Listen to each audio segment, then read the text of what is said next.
Vicky express में आपका स्वागत है। आज की कहानी है पंचतंत्र की कहानी, जादुई पतीला। सालों पहले पीतल नगर में किशन नाम का एक किसान रहता था। वह गांव के एक जमींदार के खेत पर काम करके किसी तरह अपना घर चला रहा था। पहले किशन के भी खेत थे, लेकिन उसके पिता के बीमार होने के कारण उसे अपने सारे खेत बेचने पड़े। मजदूरी में मिलने वाले पैसों से पिता का इलाज कराना और घर का खर्च चलाना मुश्किल हो रहा था। वो हर दिन सोचता कि कैसे घर की स्थिति को बेहतर किया जाए।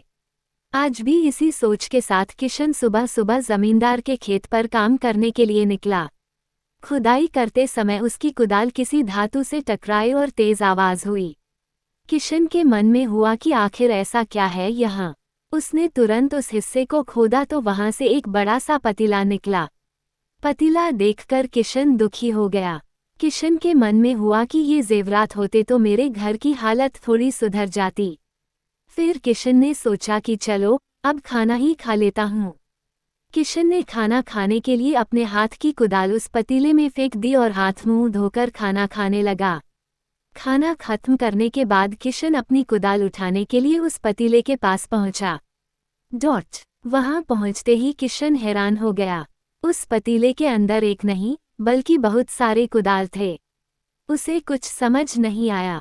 तभी उसने अपने पास रखी एक टोकरी को भी उस पतीले में फेंक दिया। वो एक टोकरी भी पतीले के अंदर जाते ही बहुत सारी हो गईं। ये सब देखकर किशन खुश हो गया और उस जादुई पतीले को अपने साथ घर लेकर चला आया।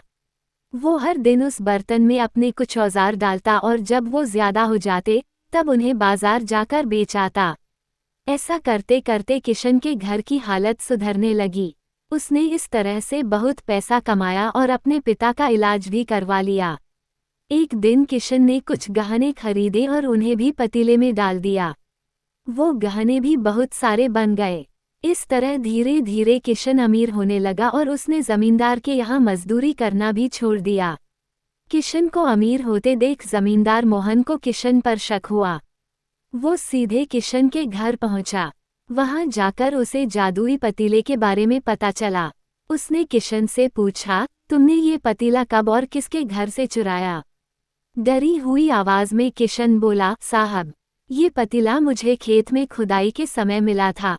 मैंने किसी के घर चोरी नहीं की है। खेत में खुदाई की बात सुनते ही जमींदार ने कहा, ये पतीला जब मेरे खेत से मिला तो यह मेरा हुआ।